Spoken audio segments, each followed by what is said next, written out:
Magandang umaga mula sa Pag-asa Weather Forecasting Center. Ito na ating update sa mga binabantayan nating bagyo sa loob ng ating Philippine Area of Responsibility. Yung latest location natin para kay Bagyong Pepito as of 4 a.m. today ay dito sa 305 kilometers silangan ng Katarman, Northern Samar. Patuloy pa yung paglakas nito at sa ngayon as of 4 a.m. may taglay na itong lakas ng hangin na malapit sa gitna na umaabot ng 175 kilometers per hour at pagbugso na umaabot ng 215 kilometers per hour. Patuloy yung paggalaw nito west-northwestward sa bilis sa 25 kilometers per hour. At ito nga si Ophel, isa pa ring tropical storm. Latest location naman natin ay nasa line 240 kilometers northwest ng Itbayat, Batanes. May taglay na lakas ng hangin na malapit sa gitna na umaabot ng 75 kilometers per hour, pagbugso na umaabot ng 90 kilometers per hour. Mabagal itong gumagalaw pa north-northeastward ng mabagal. At sa ngayon, nagdudulot pa rin itong si Ophel ng mga kaulapan at mga kalat-kalat na pag-ulan sa areas ng Batanes at Babuyan Island. Samantala, itong si Bagyong Pepito, makikita natin dito sa ating latest satellite images, itong mga makakapal na kaulapan dito sa periphery ng bagyo ay nagsisimula ng umiral dito sa malaking bahagi ng Kabikulan, pati na rin dito sa ilang areas ng Samar Island. At inasahan nga natin sa patuloy na paglapit ni Pepito, malaking bahagi na ng Luzon, including Metro Manila, makakaranas ng makulimlim na panahon ngayon. Masungkit na panahon na ating inaasahan na silang bahagi ng Luzon and Visayas. At ito yung ating latest track and intensity forecast para kay Bagyong Ophel. So inaasahan pa rin natin na magpapatuloy yung pahilagang silangan na paggalaw ng nasabing bagyo at posible itong dumaan or maapektuhan itong southern portion ng Taiwan. And for the remainder of the forecast period, makikita natin patuloy na yung paghina nito. Possible within the next 12 hours, tropical depression na lamang ito. Possible downgrading into a low pressure area bukas or posibleng mas maaga. So habang nasa loob ito ng ating Philippine Area of Responsibility, malulusaw na itong si Bagyong Ophel. At yung mas kailangan nating pagtuunan nga ng pansin ay itong papalapit na Bagyong Pepito. So sa ngayon, tatlo yung ating landfall scenario. So isa-isahin ko po. Pinakauna, itong landfall scenario natin, ito yung most likely scenario, nangangahulugan na ito yung pinaka-inaasahan nating mangyayari sa ngayon. So magpapatuloy yung general northwestward na paggalaw ng nasabing bagyo for the next 3 days. And possible mamayang gabi or bukas sa madaling araw ay maglalandfall itong sentro ng mata ni Bagyong Ophel sa vicinity ng Catanduanes area. At may dalawa pa po tayong scenario, no? So makikita natin dito sa ating track and intensity forecast itong tinatawag nating confidence cone. Nasasakupan pa rin ito ang malaking bahagi ng Eastern Luzon, as well as itong eastern section ng Central and Southern Luzon. So inaasahan natin, may mga senaryo pa tayong tinitignan na ukol para dito sa ating landfall. So yung pangalawa nating landfall scenario, posible pa rin yung landfall dito sa silangang dagat baybayin o yung eastern coast ng Camarines Sur, pwede rin dito sa eastern coast ng Albay, or eastern coast ng Sorsogon, possibly tonight or bukas rin na madaling araw. So hagip po itong areas na ito ng confidence cone. Maganda po tayo dyan sa posibleng or hindi natin tinatanggal yung possibility ng landfall over these areas. Yung pangatlo naman nating landfall scenario ay dito sa eastern coast ng Quezon or Aurora bukas ng hapon or sa gabi. So inaasahan natin yung once na magla-landfall itong bagyo, possibly dito sa area ng Catanduanes, magkaroon ito ng pangalawang landfall sa eastern coast ng Quezon or Aurora bukas nga ng hapon or gabi. So kailangan natin bigyang pansin, no? So porket hindi pa magla-landfall ang bagyo sa atin, hindi po nangangahulugang hindi natin mararamdaman yung mga malalakas na epekto nito. So hindi lang po isang punto ang bagyo, no? Malawak ang epekto ng Bagyong Pepito. So inaasahan natin habang lumalapit ito sa ating kalupaan, yung mga impacts na ating inaasahan na dala ng bagyo, una-una sa lahat itong malalakas na hangin, posibleng mahagip itong eastern section ng Luzon as well as itong eastern section ng Eastern Visayas. Asahan na rin natin yung malalakas sa pag-ulan, heavy rainfall sa most of Luzon area. At pangatlo, nandyan rin yung posibilidad ng storm surge o yung daluyong ng bagyo, especially sa mga low-lying or coastal areas.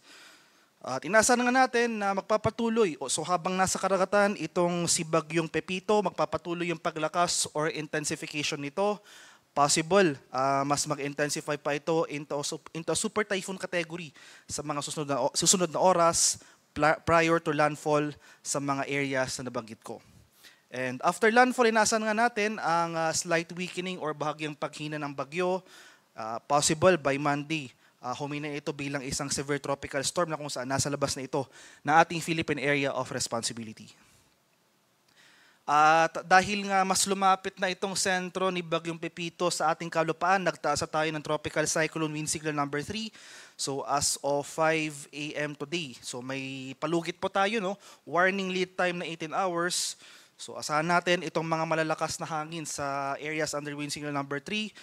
As of 5 a.m., may signal number 3 sa Catanduanes, sa eastern portion ng Albay, sa eastern portion ng Camarines Sur, sa easternmost portion ng Sorsogon, at itong northernmost portion ng Eastern Samar. At inaasahan natin, may signal number 2 tayo as of 5 a.m. today dito sa nalalabing bahagi ng Camarines Sur, sa rest of Albay, rest of Sorsogon, dito sa Ticao Island, sa lalawigan ng Camarines Norte, at itong easternmost portion ng mainland Quezon. So kabilang na dyan dito ang Polillo Islands. May signal number 2 rin tayo sa ilang areas ng Visayas, itong northern portion ng Eastern Samar, dito sa northern portion ng Samar, at sa nalalabing bahagi ng Northern Samar. At signal number 1 naman, may palugit or warning lead time ng 36 hours. So itong mga areas na ito possible, no? Wala pa tayong nararanasan pagbugso ng hangin. Pero ayun nga po, dahil sa lead time for the next 36 hours, magsisimula tayo makakaranas ng mga malalakas na hangin na dala ng papalapit na Bagyong Pepito. So nalalabing bahagi ng Masbate, including Burias Island, dito sa area ng Marinduque, nalalabing bahagi ng Quezon, dito sa area ng Laguna, sa Rizal, dito sa Cavite, sa Batangas, Metro Manila, sa area ng Zambales, Bataan, Bulacan, Pampanga, Tarlac. May signal number 1 rin dito sa area ng Nueva Ecija, sa Aurora, Nueva Vizcaya, dito sa area ng Quirino, dito sa bahagi ng Isabela, central and southern portions ng Cagayan, Pangasinan, La Union, Ilocos Sur. May signal number 1 rin dito sa area ng Abra, southern portion ng Apayao, Kalinga, Mountain Province, Ifugao, at sa Benguet. Sa areas naman ng Visayas at sa Mindanao, may signal number 1 rin dito sa nalalabing bahagi ng Eastern Samar, nalalabing bahagi ng Samar, dito sa Biliran, northern and central portions ng Leyte, dito sa northeastern portion ng southern Leyte, northernmost portion ng Cebu, including dito sa area ng Bantayan Islands, itong northernmost portion ng Iloilo, at itong northern portion ng Dinagat Island sa bahagi ng Mindanao. Kaya sa mga nabanggit ko pong lugar, especially areas under wind signal number 2 at wind signal number 3, asahan natin na mas makakaranas tayo ng mga malalakas sa pagbugso ng hangin dahil malapit na nga itong sentro ng mata ni Bagyong Pepito sa ating bansa. Kaya maghanda na tayo, patuloy tayong maghanda sa banta ng mapaminsalang hangin na dala ng papalapit na Bagyong Pepito. In terms naman of heavy rainfall, ay yung mga malalakas sa pag-ulan na dala ng bagyo, as early as today, so lumalakas na yung mga pag-ulan nating inaasahan, intense torrential rains. Ito yung mga areas shaded by red dito sa area ng Catanduanes. Heavy to intense rains, areas shaded by orange. So inaasahan natin for today dito sa area ng Camarines Sur, Northern Samar, at Eastern Samar. Moderate to heavy rains naman, ito yung mga areas shaded by yellow sa mga lalawigan ng Camarines Norte, Albay, Sorsogon, Masbate, sa Samar, Biliran, at sa Leyte. At habang papalapit na nga yung sentro ni Bagyong Pepito dito sa area ng Luzon, so inaasahan natin mas lalakas pa yung mga pag-ulan sa silangang bahagi ng Luzon area, at malaking makikita natin nung malaking bahagi na ng Luzon may kulay. So ibig sabihin po nito, most of Luzon area makakaranas na ng malalakas sa pag-ulan. So bukas, araw ng Linggo, ito po yung peak ng pag-ulan natin. At ito yung time period kung saan pinakamalapit yung sentro ni Bagyong Pepito at magsisimula na itong baybayin ang malaking bahagi ng Luzon area. So inaasahan natin, intense torrential rains. Muli, ito po yung areas shaded by red sa lalawigan ng Aurora at sa area ng Quezon. Heavy to intense rains, ito po yung mga areas shaded by orange sa mga lalawigan ng Pangasinan, Nueva Vizcaya, Quirino, Nueva Ecija, Bulacan, at Camarines Norte. Moderate to heavy rains, ito yung mga areas shaded by yellow sa areas or sa mga lalawigan ng Babuyan Islands, mainland Cagayan, Kalinga, Ilocos Sur, Mountain Province, Ifugao, Isabela, La Union, Benguet, Zambales, Tarlac, Pampanga, Bataan, dito sa Metro Manila, Rizal, Cavite, Laguna, Batangas, Marinduque, at Camarines Sur. At pagsapit ng Lunes, so on Monday, nasa na natin, no, nakalabas na ng kalupaan itong sentro ni Bagyong Pepito. So nandito na ito sa West Philippine Sea. So as expected, makakaranas na tayo ng mas mahihinang pag-ulan.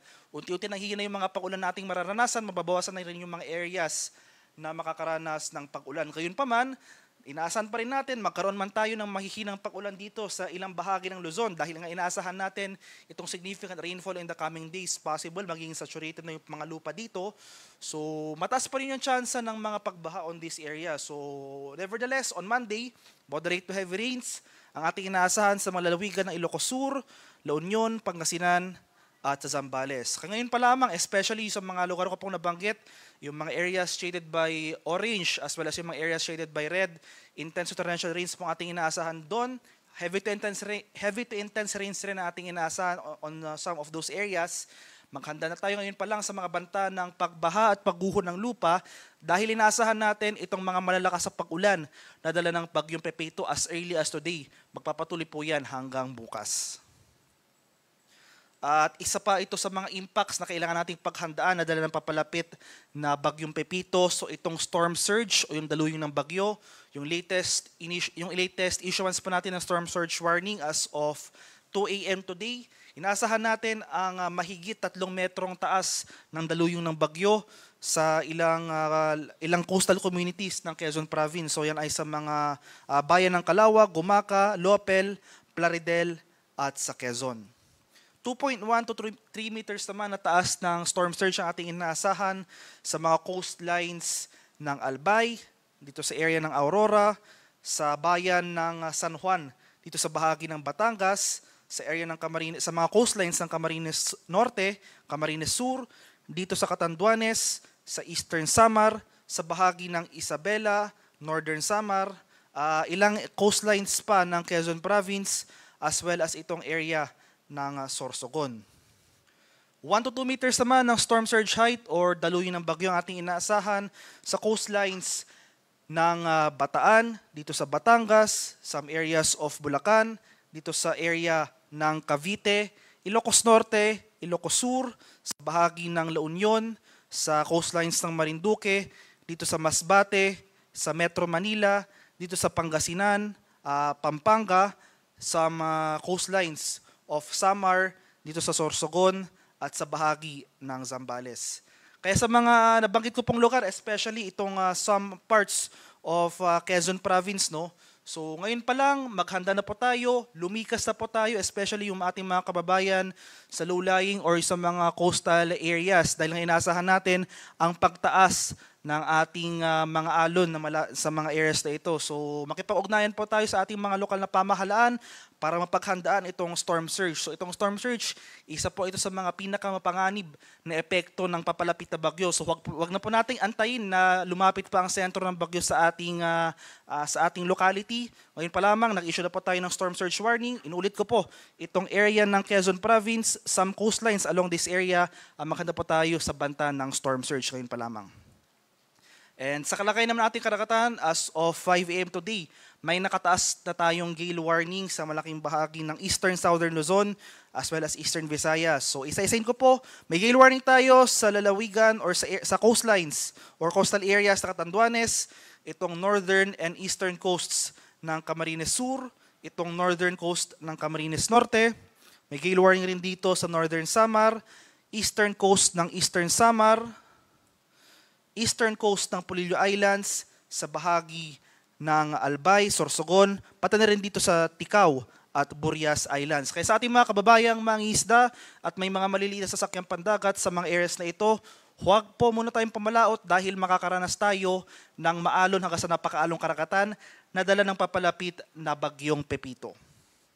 At ito naman yung mga lugar na outside gale warning areas. Makakaranas pa rin tayo ng maalong karagatan sa mga dagat baybay ng Dinagat Islands and Northern Quezon, seaboards of Isabela, Surigao del Norte, including Siargao and Bukas Garandi Islands, remaining seaboards ng Polillo Islands and Quezon, Bicol Region, and Eastern Visayas. Maalong karagatan rin na ating inaasahan sa eastern seaboards ng Cagayan, Babuyan Islands, seaboard of Surigao del Sur, seaboards of Marinduque, Romblon, and Northern Cebu. Kaya sa ating mga kababayang maglalayak sa mga areas na ito, iba yung pag-iingat rin sa banta ng maalong karagatan na dala ni Bagyong Pepito. At yung susunod po nating issuance para kay Bagyong Pepito ay mamayang alas 8 ng umaga, para kay Bagyong Ophel ay mamaya namang alas 11 ng umaga. At yung next press briefing po natin para sa mga bagyong ito ay mamayang 11 a.m. At para sa karagdagang impormasyon tungkol sa ulat panahon, lalong-lalo na sa ating mga heavy rainfall warnings o yung mga rainfall advisories na posibleng i-issue ng ating mga Pag-asa Regional Centers sa ating mga lokalidad, ay i-follow kami sa aming social media accounts at DUST_Pag-asa. At yan lamang po ang latest mula dito sa Pag-asa Weather Forecasting Center. Magandang umaga sa ating lahat. Ako po si Dan Villamin Laguulat.